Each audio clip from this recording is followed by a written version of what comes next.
لما اختلف فيه من الحكيم بإذنه إنك تهدي من تشاء إلى صراط مستقيم. قال النبي صلى الله عليه وسلم إن أحسن الكلام كلام الله وخير الهدى هدى نبينا محمد صلى الله عليه وسلم فإن شر الأمور محدثاتها وكل محدثة بدعة وكل بدعة ضلالة وكل ضلالة في النار. صدق الله وصدق رسوله ونحن على ذلك من الشاهدين. Jamaah Masjid Al-Ihsan yang dimuliakan Allah, pada kesempatan hari ini kami diminta untuk membahas fikih sunnah, yaitu satu kitab yang disusun oleh Sayyid Sabiq, seorang ulama tafsir rahimahullah. Sebagaimana kita ketahui, Rasulullah bersabda, "Man yuridillahu bihi khairan yufaqihu fid-din." Barang siapa dikehendaki oleh Allah kebaikan, maka orang itu akan diberi kepahaman tentang agama.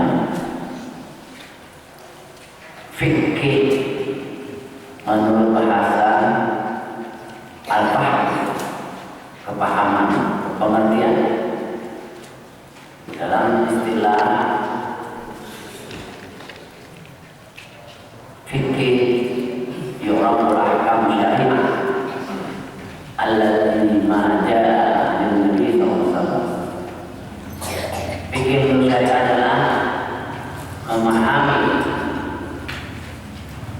syariah dengan apa yang didatangi oleh Rasulullah SAW. Sebagaimana kita maklum bahwa ulama-ulama kita yang kita kenal sebagai empat mazhab, ya, mereka dalam membicarakan fikih selalu diawali dengan kitab taharah, pembahasan tentang bersuci. At-taharah, bersuci. Bersuci itu dibagi dua. Pertama, taharatul jasadiyah, taharatul aqidah. Jadi para ulama memulai kitabnya dalam memahami fikih selalu diawali dengan kitab taharah. Taharah artinya suci. Suci dibagi dua. Suci jasadiyah, fisik. Kedua, suci akidah, keimanan batin. Di dalam Al-Quran surah Al-Zamil Allah berfirman, "A'udzu billahi syaitonir rajim wa thiyabaka fatahhir." Maka pakaian kamu sucikanlah. Jadi kalau kita mau menghadap Allah, kita harus suci fisik maupun batin kita, akidah kita. Fisik kita bersih dari najis, pakaiannya, tempatnya harus bersih dari najis. Yang kedua, bersih akidah, hati kita bersih dari sifat-sifat syirik kepada Allah. Itu makna taharah yang sering kita dengar dari para ulama-ulama kita. Taharatul jasadiyah, kebersihan fisik, biasanya sering diungkapkan dengan ungkapan semacam ini: an-nazafatu minal iman. Kebersihan itu dari sebagian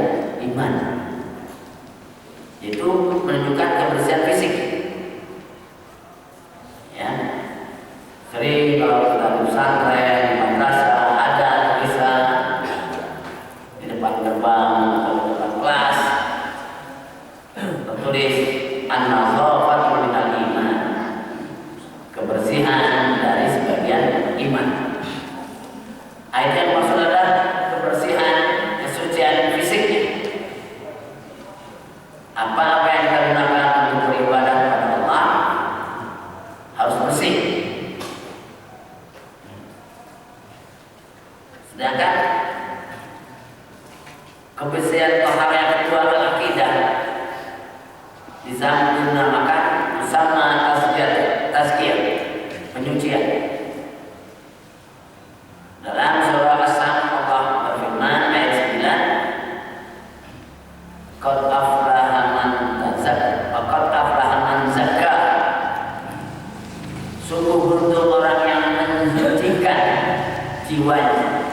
Di sini tazkiyatun nafs, jiwanya bersih dari syirik,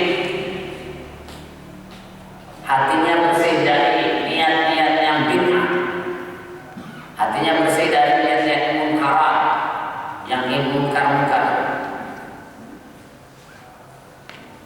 Dalam surah Al-Imran ayat 64, yatlu alaihim ayatihi wa yuzakkihim, dibacakan atas mereka ayat-ayat Allah dan membersihkan jiwa mereka. Wa yu'allimuhumul kitab, dan mereka diajarkan Alkitab wal hikmah, sunnah. Fa in kanu min qablu la fi dhalalin mubin. Sebelumnya mereka itulah dalam keadaan sesatan yang sangat nyata. Nah, di sini bahwa kita diajarkan oleh ajaran Islam, syariat Islam, untuk beribadah kita harus mempunyai dua kesucian. Kesucian jasadiah fisik, kesucian jiwa, tazkiyatun nafs. Kebersihan fisik, pakaian-pakaian atau alat-alat yang kita gunakan untuk beribadah harus bersih dari najis. Sedangkan kebersihan non fisik atau jasadiah, batinnya ini harus bersih dari isyrak billah, kemusyrikan kepada Allah. Li'anna syirka zulmun azim, karena kesyirikan itu adalah kezaliman yang sangat besar. Jadi kalau orang masih juga dia sholat maghrib, sholat isya, subuh, zuhur, asar, tapi dia masih melakukan perbuatan isyrak billah, menyekutukan Allah, berarti batiniahnya, akidahnya belum bersih, belum disucikan. Para ulama-ulama kita, baik mazhab Syafi'i, Maliki, Hambali, Hanafi, kalau mereka sudah membicarakan taharah, lalu pasti mereka membicarakan alat untuk taharah itu. Biasanya mereka mulai dengan babul miyah, bab sama, bab yang menerangkan tentang air dan macam-macamnya. Air adalah salah satu alat untuk menyucikan fisik kita. Kalau pakaian kita dengan najis, kita cuci dengan air. Atau orang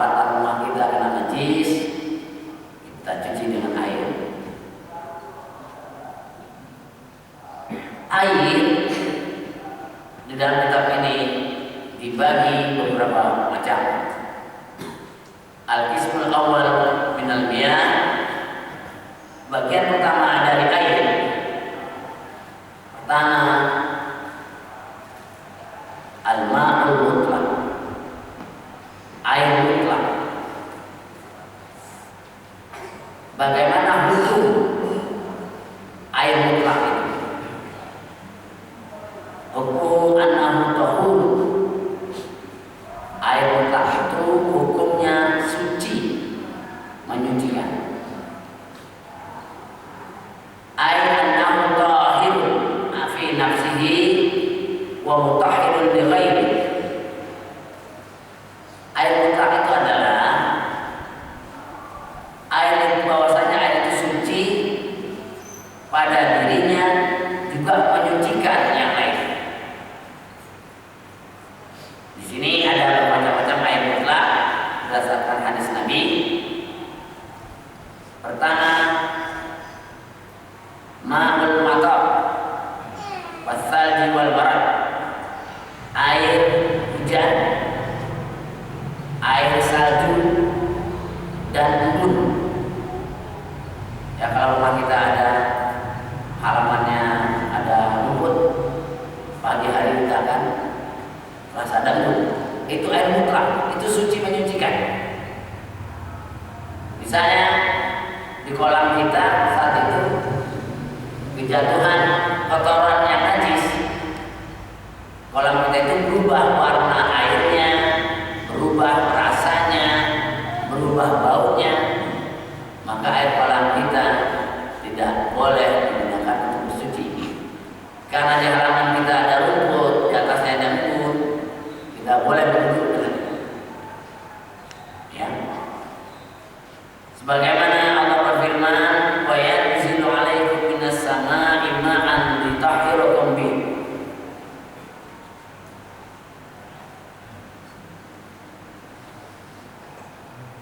Dan Dia Allah menurunkan atas kamu dari langit air, litahhirakum bih, agar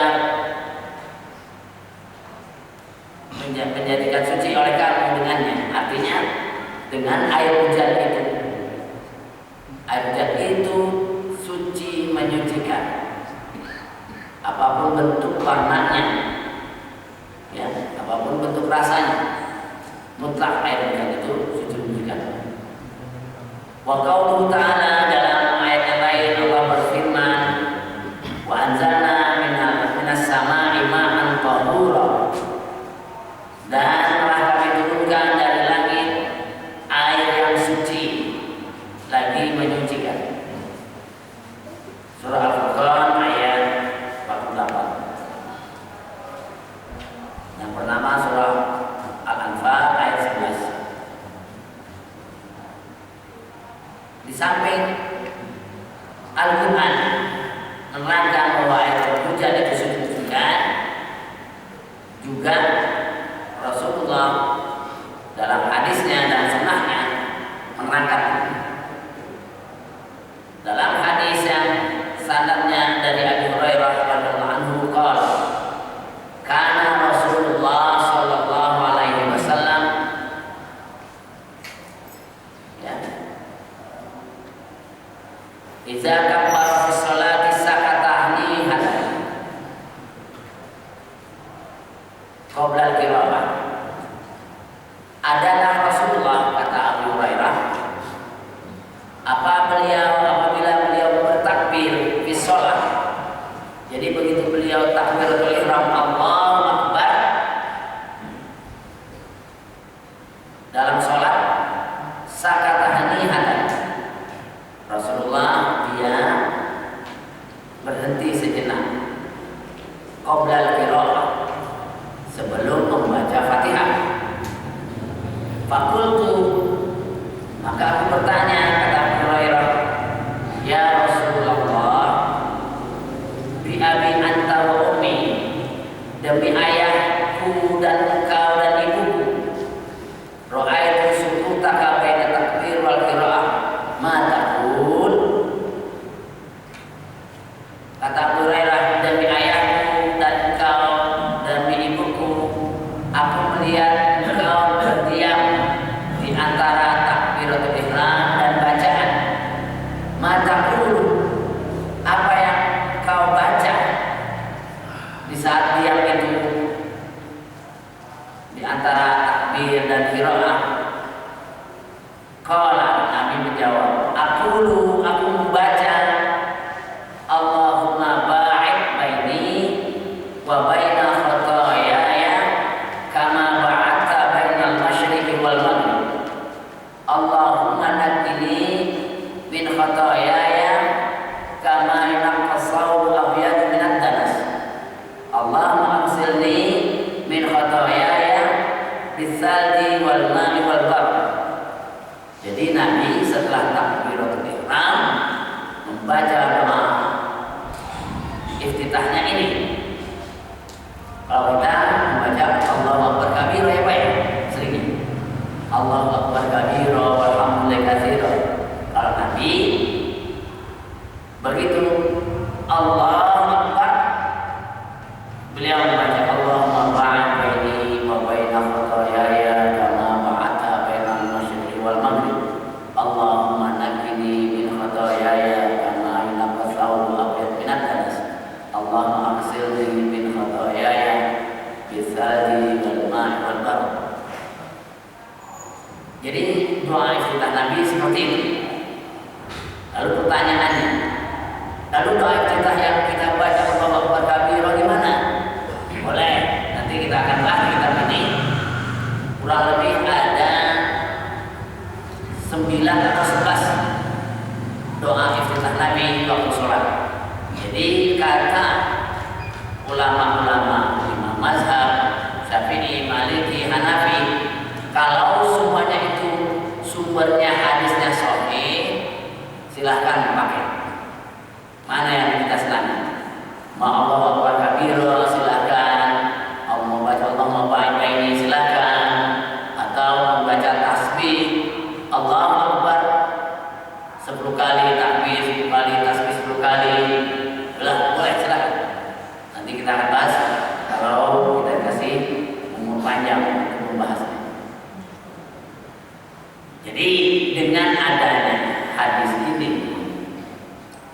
kalau kita dengar orang membaca doa iftitah macam ini, itu jangan disalahkan.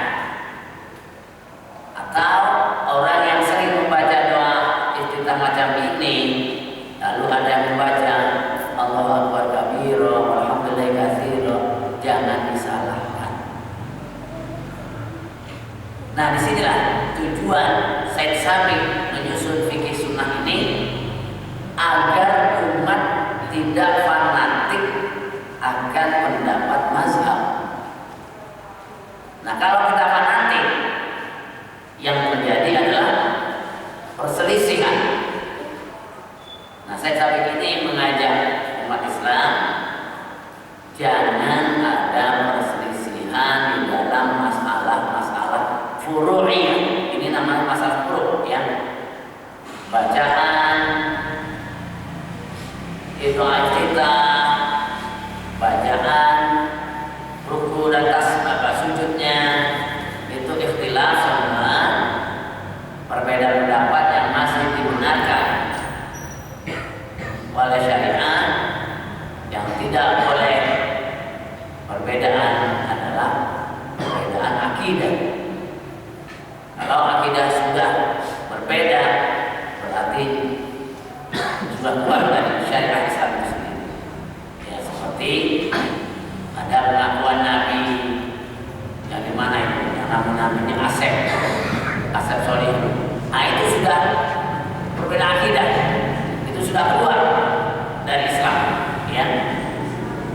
Nah, jadi kalau dalam bacaan sholat, dalam hal-hal masalah air, Imam Syafi'i dengan Imam Ghazali dengan Imam Malik saja itu berbeda pendapat tentang air, ya. Kalau Imam Syafi'i membataskan air 2 bulan. Kalau air kurang dari 2 bulan tidak boleh pakai wudu atau mandi junub. Nah, Imam Ghazali berkata dalam kitab Ihya-Ulumuddin, alangkah bagusnya kalau Imam Syafi'i memakai air hadis Imam Malik Nanti juga dalam kitab ini ada. Kita akan bahas ukuran air waktulah itu ya menurut imam mazhabnya. Jadi sebenarnya kitab ini sangat representatif untuk umat Islam yang selama ini kita terjebak dalam masalah khilafiyah, ya, apakah kunut boleh atau enggak, masih itu dibicarakan. Senggolan suami istri batal apa enggak, ya, itu nanti kita akan bahas insyaallah dalam kitab ini. Jadi yang pertama yang harus kita pahami bahwa alat bersuci yang mutlak pertama air. Air ada air hujan, air salju, air embun. Ketika air itu mutlak kesuciannya, tahirun fi nafsi wa mutahhirun li ghairi. Air itu suci untuk dirinya dan mensucikan untuk orang lainnya. Jadi air mutlak itu dibolehkan untuk menyuci najis. Seperti air kopi. Air kopi itu suci, ya. Karena kita tahu kita ambil dari keran, kita masak, lalu kita seduh kopi atau teh campur gula, itu suci. Tapi tidak menyucikan. Ghairu mutahhir, tidak menyucikan di ghairi. Air teh suci, boleh kita minum, tapi tidak dibolehkan untuk menyuci najis.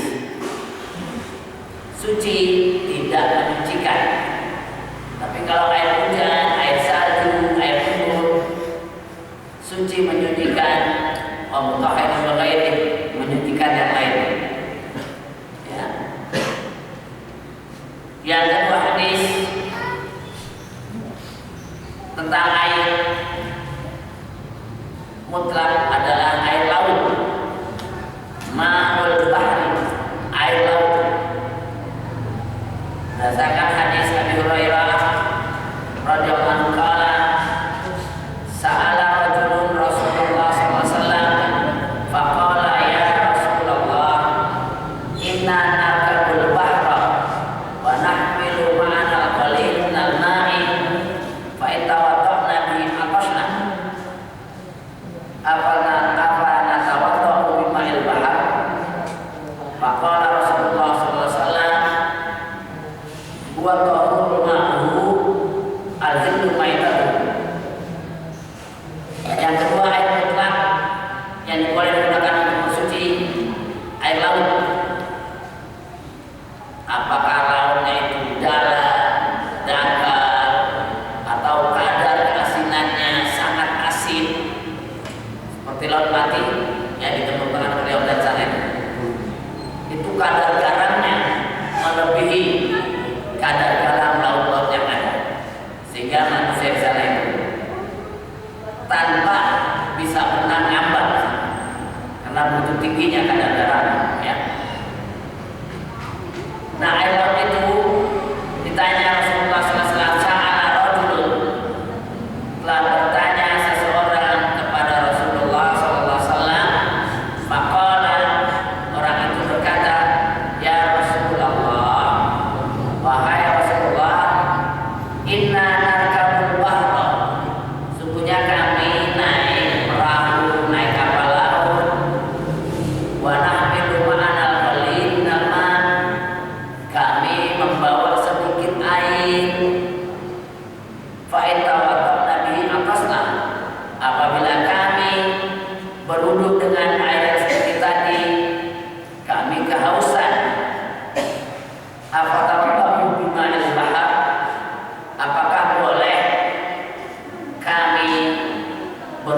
Ya, dulu sebelum di tempat teknologi yang canggih seperti sekarang ini, setiap kapal laut selalu menyediakan air tawar untuk konsumsi makan dan minum. Tapi sekarang kapal yang sudah canggih dan kita bangsa Indonesia sudah mampu, ya, pabrik kapal di Surabaya itu sudah mampu menciptakan teknologi untuk di dalam kapal itu dari air laut itu langsung diproses menjadi air tawar, langsung bisa diminum, ya. Seperti di kota Madinah, di kota Jeddah itu konsumsi air laut sudah dilakukan oleh masyarakat Jeddah. Dari air laut itulah air laut ditawarkan, dibikin tawar sehingga tidak ada rasa asin sedikit pun. Kita bisa langsung minum dari kerannya. Kita bisa gunakan untuk masak, mencuci. Bangsa Indonesia sudah mampu menggunakan teknologi, ya. Tapi sayang, orang pantai utara Cilincing sana masih menggunakan air payau, rasanya kurang enak, ya.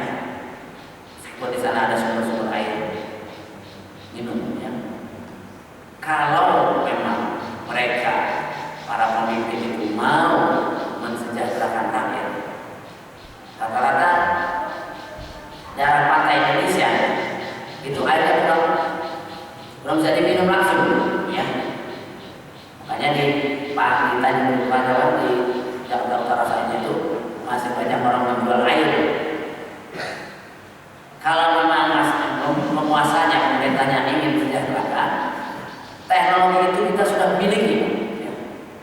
Membuat air laut menjadi tawar kita sudah miliki. Ya tinggal dibangun aja pusat instalasi airnya. Air yang di Pulau Seribu, laut sana yang agak jauh dari pantai Jakarta, karena pantai Jakarta sudah tercemar, itu bisa dijadikan konsumsi air minum dengan harga murah, ya. Makanya sangat aneh di Indonesia air segelas itu harganya 500, ya. Menurut saya itu terlalu mahal karena kita kaya sumber air. Untuk air konsumsi aja segelas itu kita beli 500, itu mahal menurut saya. Tidak layak dijual di Indonesia 500. Minimal 200 rupiah atau 100 rupiah. Maksimalnya gratis, ya. Karena sumber air kita banyak, hanya kita tidak bisa mengelolanya. Padahal teknologi kita sudah mampu. Di mana teknologi yang dimiliki oleh anak bangsa kurang dimanfaatkan oleh masyarakat. Di air mutlak yang dibolehkan untuk bersuci yang kedua adalah air laut, ya. Hadis ini sahih. Imam Tirmidzi mengatakan hadis ini sahih, ya. Dan Muhammad bin Ismail Al-Bukhari mengatakan hadis ini sahih. Jadi air laut boleh suci, dikuatkan dengan hadis yang sahih. Yang ketiga, ma'u Zamzam. Yang ketiga, air Zamzam yang ada di kota Makkah. Bima rawiya an hadis Ali radhiyallahu anhu anna Rasulullah sallallahu alaihi wasallam qala da'a bisa jalin minal ma Zamzam fasyariba minhu wa tawadda.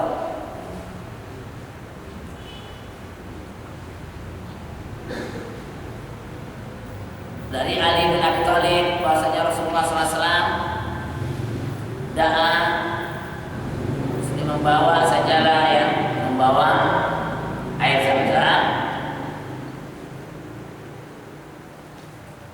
Fasyariba minhu, beliau meminumnya, wa tawadda, dan beliau berwudu dengan air Zamzam. Jadi air Zamzam suci menyucikan. Boleh diminum langsung, boleh digunakan untuk berwudu, boleh digunakan untuk menyuci najis. Ya, itu air mutlak. Yang ketiga air zam-zam.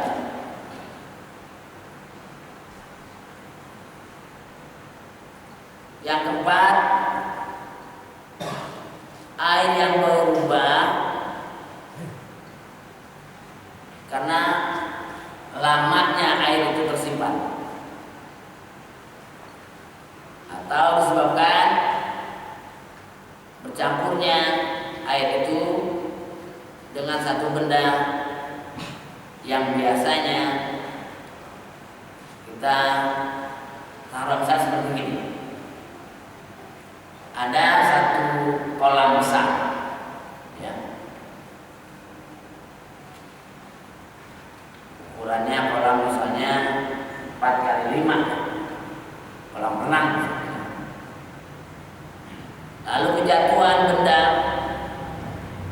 ya, benda apa? Kayu atau sabun, ya, atau alat menyuci, ya, mewangi, sehingga berubah air itu warnanya, rasanya, baunya berubah karena kejatuhan benda suci tadi. Air itu tetap mutlak kesucian meskipun warnanya berubah.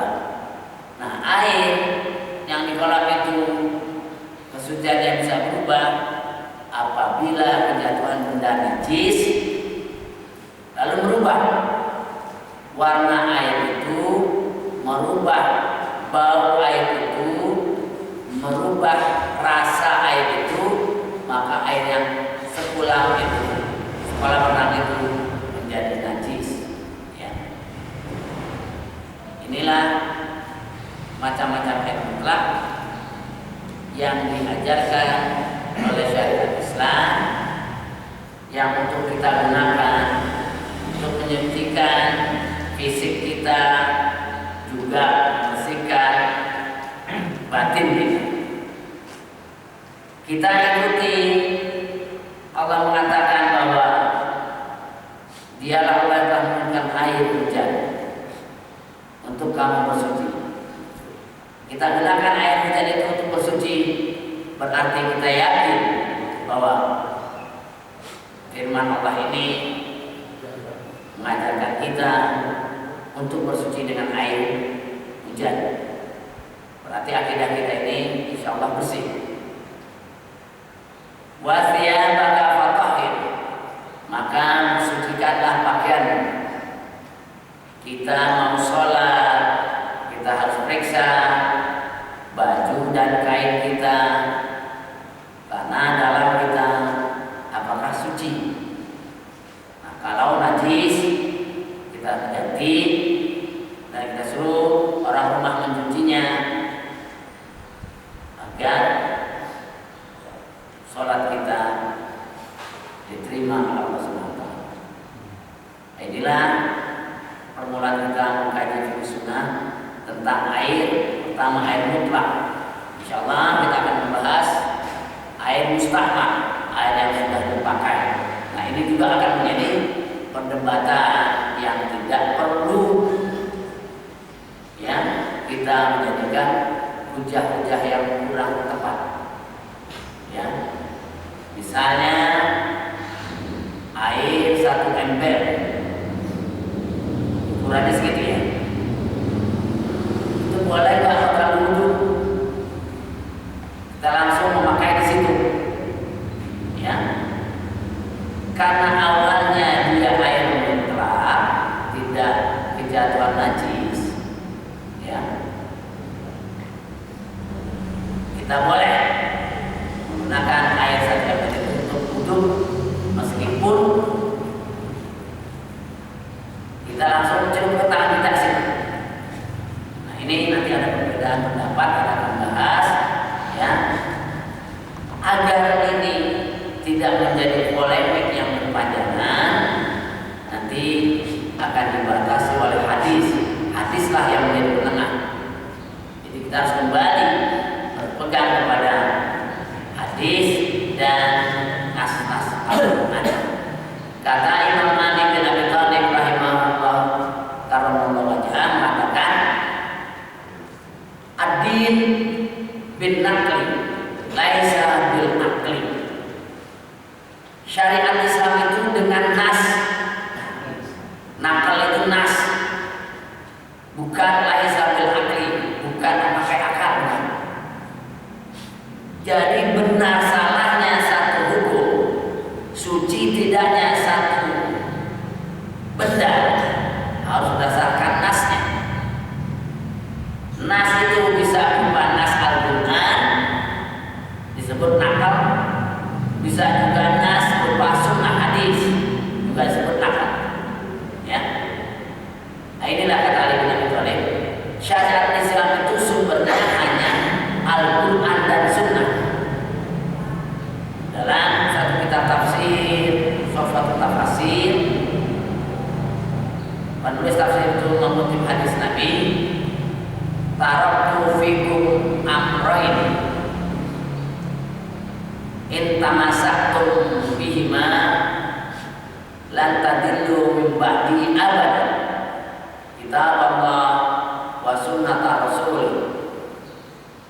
Kata Nabi, aku tinggalkan kamu dua perkara. Jika kamu berpegang teguh kepada dua perkara itu, lan tadillu min ba'di abadan, kedua perkara itu tidak akan menyesatkan kamu setelah aku tiada selama-lamanya. Apa?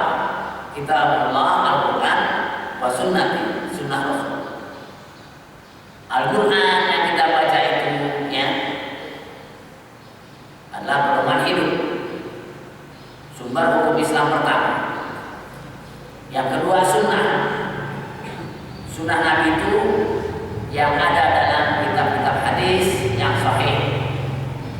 Ulama-ulama kita telah menyusun hadis-hadis sahih seperti Imam Bukhari, Imam Muslim, Imam Tirmidzi, Imam Abu Daud, Imam Nasai, Imam Hakim, Ibnu Uzaimah.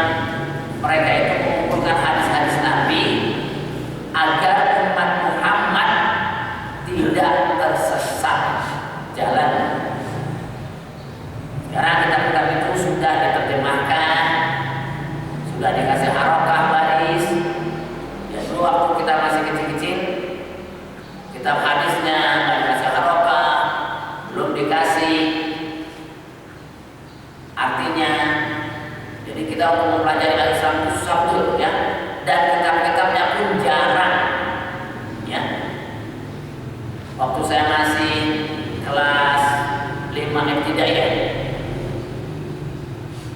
tahun 58, itu untuk mencari kitab-kitab hadis Nabi itu susah betul, ya.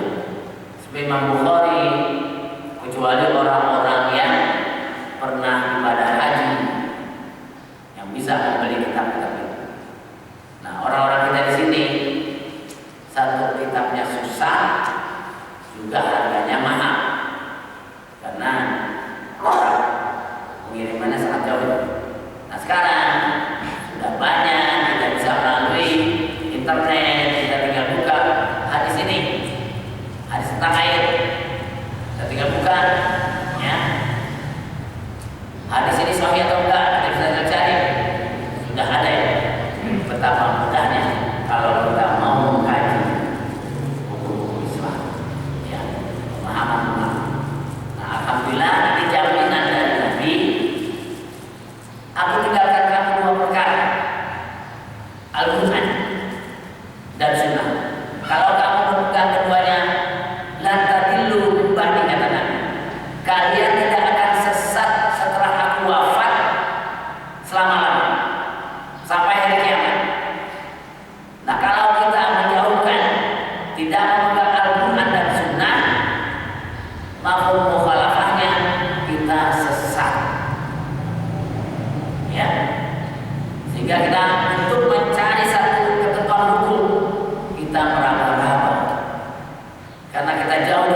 mengharamkan yang halal. Inilah yang terjadi dewasa ini dalam kehidupan manusia, karena mereka telah jauh dari Al-Quran, telah jauh dari As-Sunnah. Ya, juga penegak hukumnya telah jauh dari Al-Quran dan Sunnah, sehingga nabi-nabi palsu setiap saat timbul di negara yang mayoritas Muslim. Berapa tahun yang lalu lahir nabi palsu di Depok. Kemarin 2 minggu yang lalu lahir lagi nabi palsu namanya Asep Solihun. Kenapa? Orang-orang kafir itu timbul lagi mengaku nabi karena hukumnya nggak jelas. Diapakan orang itu? Ini nggak jelas. Ya, padahal kalau kita memahami maqasidus syar'iyyah, tujuan-tujuan syariat itu ditegakkan. Ini sudah mendapat pendapat para ulama mujtahid mutlak, Imam Syafi'i, Imam Malik, Imam Hanafi, Imam Hambali,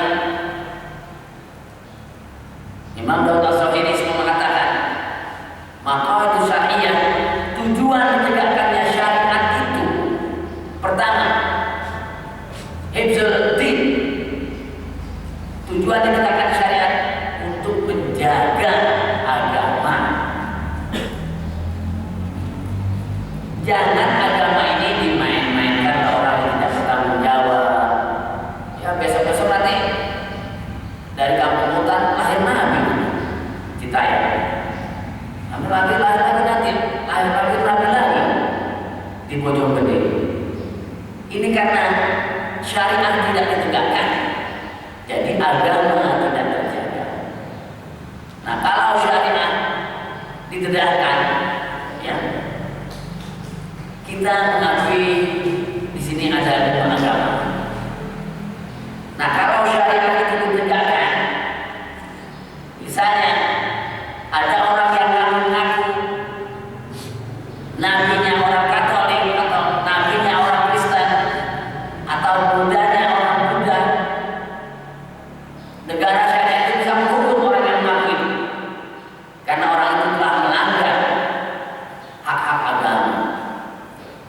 Jadi satu pemerintahan yang menegakkan syariat menjaga nilai-nilai agama. Orang tidak sembarangan ngaku nabi karena hukumnya tidak jelas. Nabi palsu itu hanya dihukum 5 tahun karena tuduhannya penistaan terhadap agama.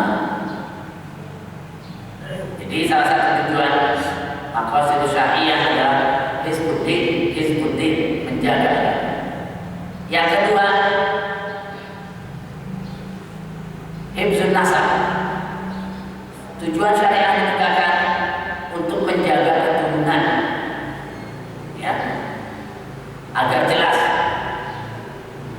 dia anak siapa, ibunya siapa, kakeknya siapa, jelas. Ya, sekarang ini banyak, ya, hukum perkawinan sudah mau dituntut lagi.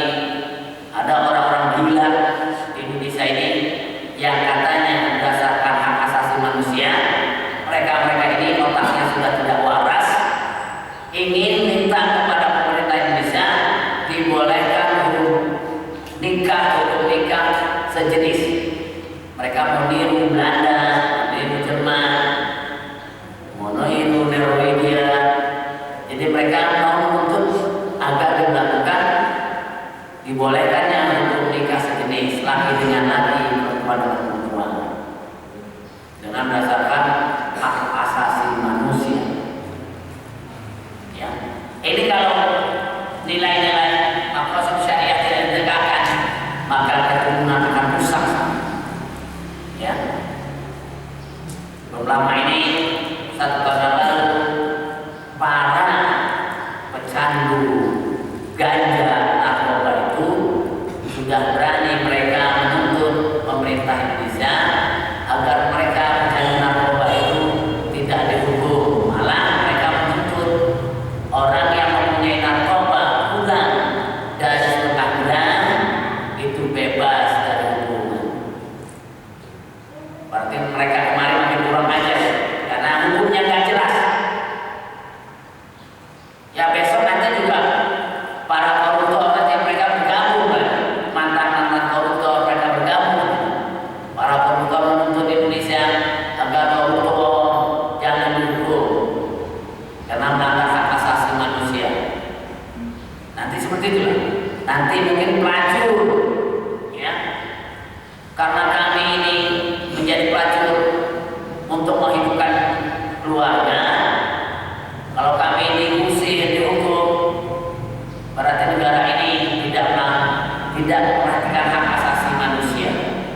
gila karena dia menjadi pelacur untuk menghidupkan keluarganya, dianggap pahlawan. Ya nanti juga koruptor jadi pahlawan karena koruptor itu tidak menginginkan keluarganya miskin. Dia korupsi lah, nanti lahir lagi koruptor dan pahlawan keluarga. Inilah ketidakjelasan hukum ya. Jadi Islam dengan syariatnya untuk menjaga Hizbuddin, Hizbun Nasab, Hizbul Mal, salah satu maqasid syariah adalah hifzul mal, menjaga harta. Islam tidak membenarkan harta orang diambil tanpa hak. Pakai perasaan aja kita sudah bisa terima. Ya, waktu itu saya naik kereta ya, saya lihat ada anak muda, mukanya ceria, mungkin dapat gaji gitu ya Pak ya, bilang kerja gila. Pulang kereta waktu desak-desak, begitu dia turun, dompetnya hilang, langsung mukanya berubah pucat. Gaji sebulanan yang akan diberikan kepada keluarganya hilang dicuri orang. Bagaimana perasaan? Kita capek kerja, makan keringat, berangkat pagi, pulang malam, hasil jerih payah kita diambil orang yang tidak berhak. Bagaimana perasaan? Ya, saya juga sering ya, berapa kali saya kecopetan itu ya. Tapi memang saya dompet ada, tapi dompet saya nggak pernah kasih duit, kasih simpan dompet ke saya. Lalu saya simpan duit itu di tas tempat bahan saya mengajar, dan juga di tas itu saya masuk ke dalam buku itu saya. Ya. Misalnya tasnya disobek ya, mereka nggak bisa ambil itu, karena di dalam buku. Ya dompet saya itu sering berapa kali lah. Mungkin karena di dompet gak ada duit langsung dibuang, tidak saya sendiri. Begitu saya lihat dompet saya, begitu saya oh ini dompet saya pada dibawa. Ya, nah itulah saya sering bohongin tukang copet seperti itu. Ya dompet saya diambil tapi gak ada duitnya. Ya, nah itulah makanya maqasid syar'iyyah, tujuan diberikan syariat itu untuk melindungi.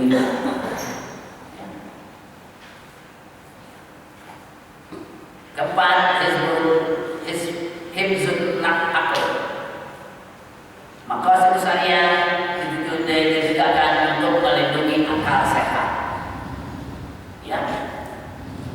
Makanya hukum tentang orang-orang yang kecanduan narkoba, mengedarnya itu sangat berat dalam Islam. Karena Islam dengan syariatnya untuk melindungi agar manusia agar sehat, tidak sakit, tidak keracunan dengan narkoba.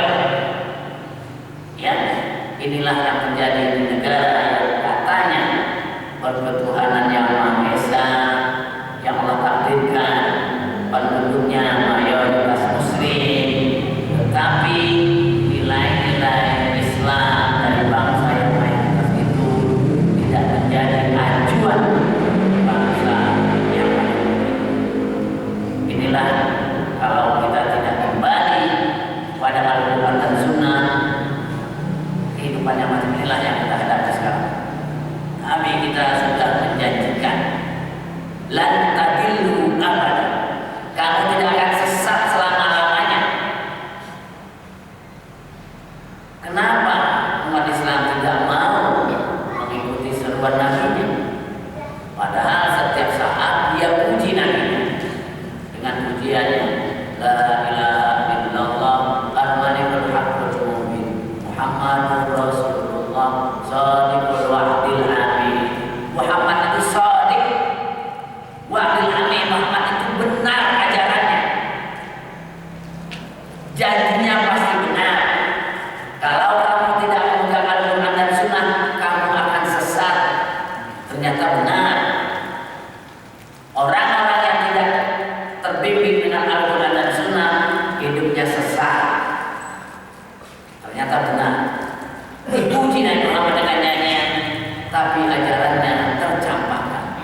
inilah yang terjadi ya di negara kita yang namanya berideologi Pancasila, Tuhan Maha Esa. Nilai-nilai Tuhan Maha Esa tauhid itu tidak berlaku di negara ini. Saya rasa sampai sini Bapak-bapak mungkin ada yang mau bertanya, silakan. Kalau ada pertanyaannya saya bisa jawab, Kalau tidak bisa saya tunda bulan depan. Ya silakan. Betul. Mengenai air, saya lihat di Ciliwung itu air kotor. Mereka pakai abgas itu najis tidak? Sedang kotor itu. Ya. Mereka sedang abgas. Ma'unahna. Kalau air Ciliwung yang sana itu Pak, yang di kota di Gunung Sahari, itu udah warnanya sudah macam-macam, itu kan layak dipakai. Tapi kalau Ciliwung yang belakang sana itu masih boleh. Kayaknya termasuk air mutlak. Meskipun warnanya berubah karena dia itu berasal dari hujan yang turun di gunung, yang warnanya hulunya di gunung, dia turun di sungai itu, meskipun warnanya coklat boleh digunakan. Seperti di Menteng Pulau yang kebanjiran. Untuk mandi, wudhu, saya suka cepat itu, sedangkan banyak kotoran-kotoran. Iya, kalau di daerah pemukiman ya Pak ya, kebanjiran itu otomatis kan, karena sekarang ini yang namanya buang tinja itu kan orang sudah di rumah masing-masing ya, sehingga timbul kalau kebanjiran itu kan pasti keluar ya. Nah di sini airnya itu tetap najis Pak ya. Tapi kalau air kali itu memang ke sana ya, di Kali Ciliwung sana, di sini masih boleh ya. Tapi kalau sudah sana sudah nggak boleh ya, karena satu dari segi kesehatannya ya, apalagi yang nama sekarang apa itu E. coli ya, virus E. coli atau bakteri E. coli ya, akibat kencing tikus ya, itu memang kalau kali banjir itu sudah nggak sehat ya. Nah karena kita sudah diajarkan oleh Islam an-nazafatu minal iman, kebersihan itu dari sebagian iman. Nah itu mengandung nazafah kebersihan kan.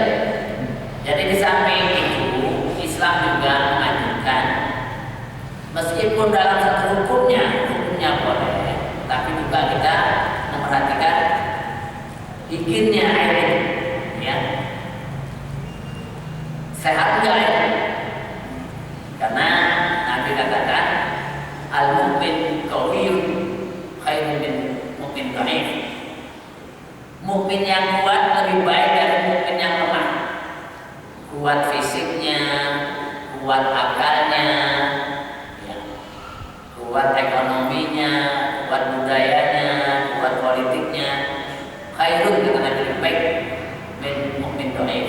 Nah kalau kita sering mengkonsumsi air yang seperti itu, otomatis kita akan terkena penyakit sehingga menjadikan tubuh kita tidak sehat, kita menjadi orang.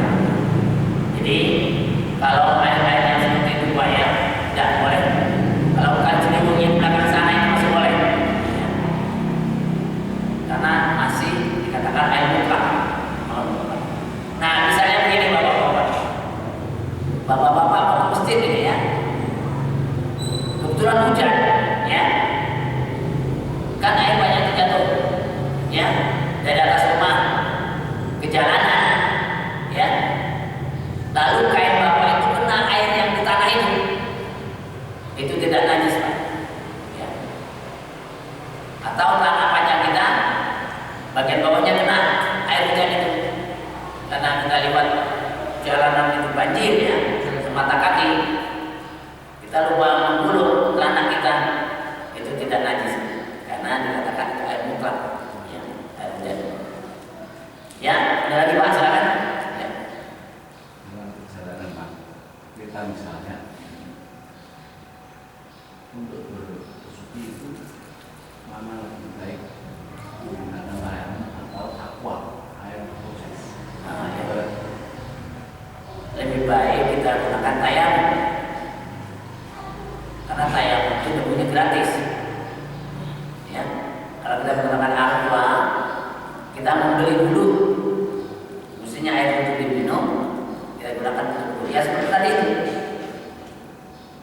kami naik kapal laut, kamu membawa air sedikit. Kalau kami berwudu dengan air yang kami bawa itu, kami bisa kausan. Apa kami boleh berwudu dengan air laut? Nabi jawab, airnya suci, bangkainya halal. Nah, misalnya kita di kereta ya Pak ya, atau di pesawat, ya, jalan kereta yang umum, ya, di titik pesawat atau di titik tempat dudukan kita. Sebab di situ, ya, bukan abu, tapi yang digunakan debu. Abu dengan debu itu beda. Debu lebih halus dari abu.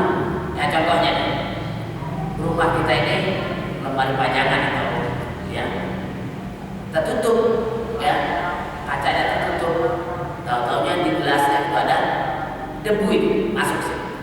Dari mana masuk? Tahu-tahu alamnya. Nah itu debu macam itulah yang boleh. Yang di tempat duduk kita juga, misalnya kita di kereta atau di mobil, bis, ya cukup tayang. Baik kita tayang aja, ya. Timbang kita memakai aqua, ya. Ya memang dalam buku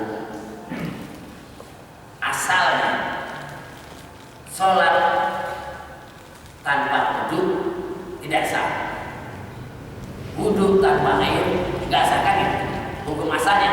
Tapi Allah memberi kemudahan. Yuridullahu bikumul yusra wa la yuridu bikumul usra. Allah menghendaki kemudahan. Allah tidak menghendaki kesulitan. Ma ja'alallahi fid dinil haraj. Tidak ada sedikit pun dalam agama Allah ini membuat orang sulit, kesusahan. Nabi dalam hadis mengatakan, innama bu'istu muyassirin wala bu'istu limu'asyirin. Aku diutus untuk memudahkan, bukan untuk mempersulit. Jadi Islam itu memudahkan, tidak mempersulit. Jadi kalau kita sudah tahu, dibuat kita tayamum, ya. Nah setelah kita sampai, dalam waktu masuk, ya, waktu sholat maghrib wajib, kalau kita sudah sampai sholat tujuan, ya langsung kita berwudu lagi. Tapi kalau memang kita belum batal, ya, boleh kita langsung menggunakan tayamum kita.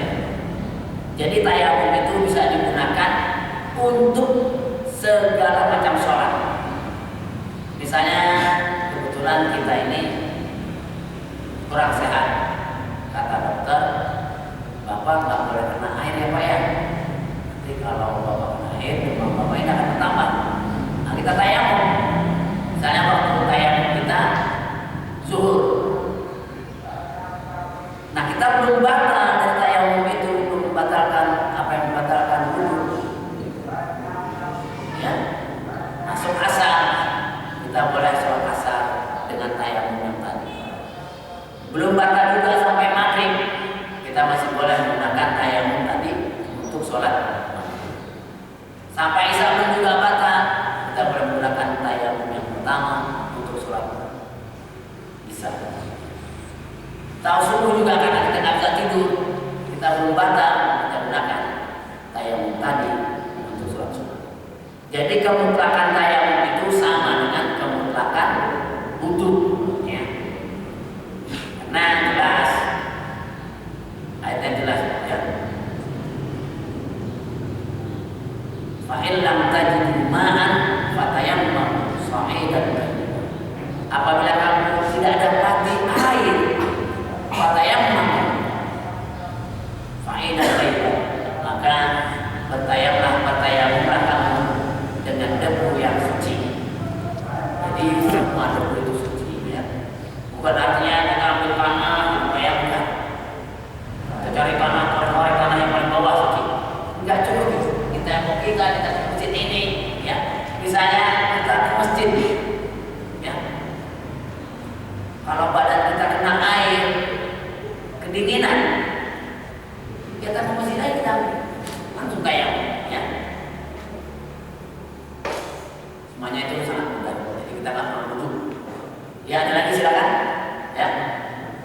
Ustaz, saya beberapa kali ke pesantren di daerah Jawa Timur atau beberapa kali sholat di sekitar pedesaan. Itu banyak tempat wudhu. Itu kan ada kolam, tapi dia dijadikan ada ikan atau lele. Itu gimana hukumannya? Ya kalau kolam yang besar-besar itu. Iya, jadi dia membuat semacam wadah gitu, tapi ukuran 1 kali 3 atau 2 meter itu, kemudian ada ikannya dan atau ikan lele terutama itu, dan itu dijadikan wudhu juga.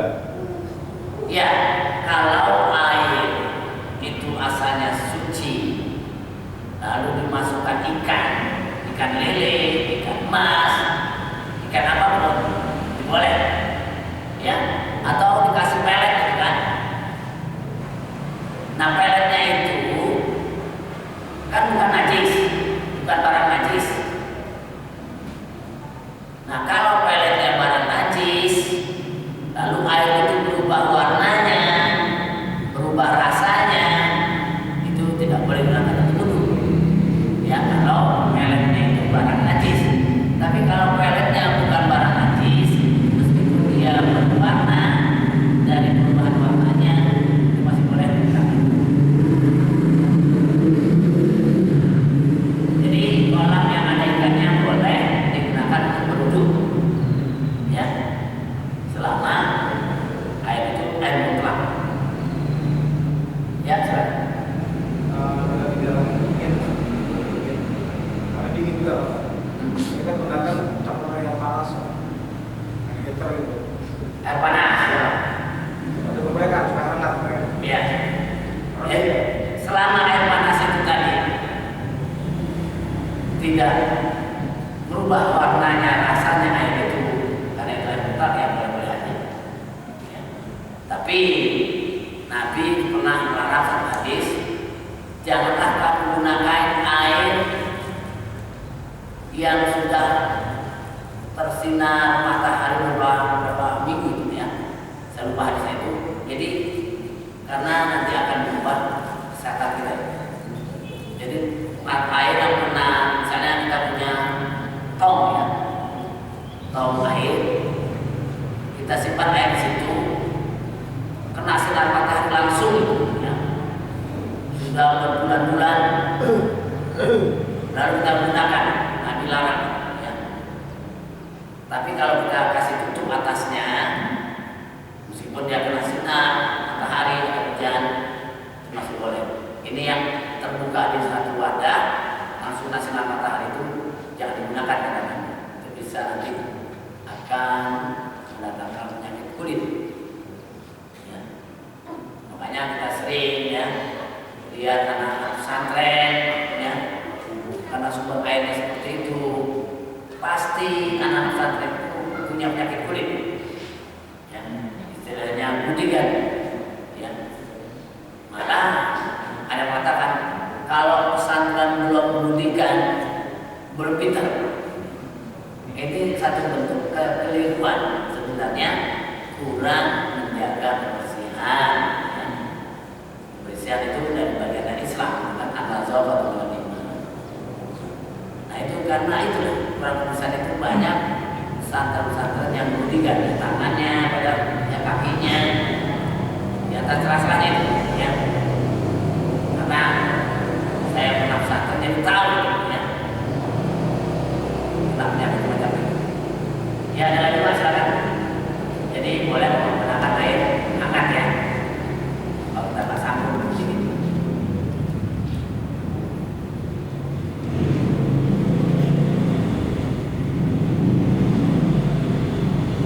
Secara satu baik. Ya mari sebelum kita akhiri pertemuan kita ini, marilah kita membaca surah Fatihah. Kita mohon kepada Allah dalam surah Fatihah ini, kita yang membaca, Allah Subhanahu wa taala senantiasa mencurahkan ampunannya, memberikan kasih sayangnya kepada kita yang membaca surah ini, dan kita